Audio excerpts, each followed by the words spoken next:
ഇനി നമുക്ക് ദേശീയ വാർത്തകളിലേക്ക്. രാഹുലിന്റെ പാർലമെന്റിലെ അതിക്രമത്തിൽ പരിക്കേറ്റ ബി.ജെ.പി. എം.പിമാരുടെ മൊഴിയെടുക്കാൻ ക്രൈംബ്രാഞ്ച്. പ്രതാപ് ചന്ദ്ര സാരംഗിയുടെയും മുകേഷ് രജപുത്തിന്റെയും മൊഴിയെടുത്ത ശേഷം രാഹുലിനെ ചോദ്യം ചെയ്തേക്കും.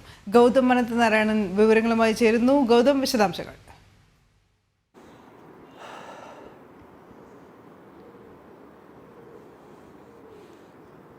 പാർലമെന്റിൽ 19-ാം തീയതിയാണ് ലോക്സഭാ പ്രതിപക്ഷ നേതാവ് രാഹുലിന്റെ നേതൃത്വത്തിൽ വലിയ അതിക്രമം നടന്നത്.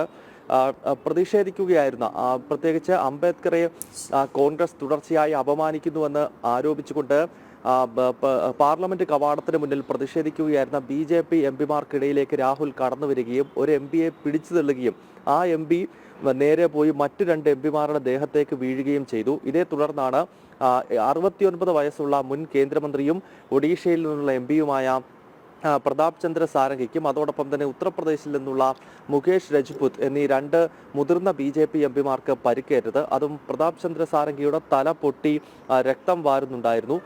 ഇരുവരെയും വളരെ വേഗത്തിൽ തന്നെ RML ആശുപത്രിയിലേക്ക് പ്രവേശിപ്പിച്ചു. എന്തായാലും ആ വിഷയം ഇപ്പോൾ ഡൽഹി പോലീസിന്റെ ക്രൈംബ്രാഞ്ചാണ് അന്വേഷിക്കുന്നത്.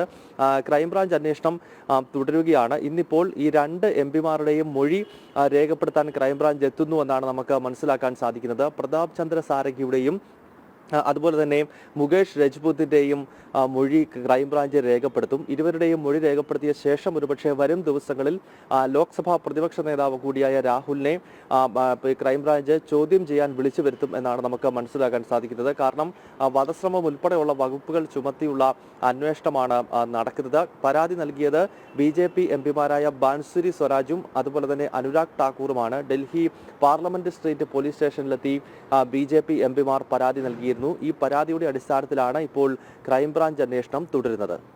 അനു. ഓക്കെ.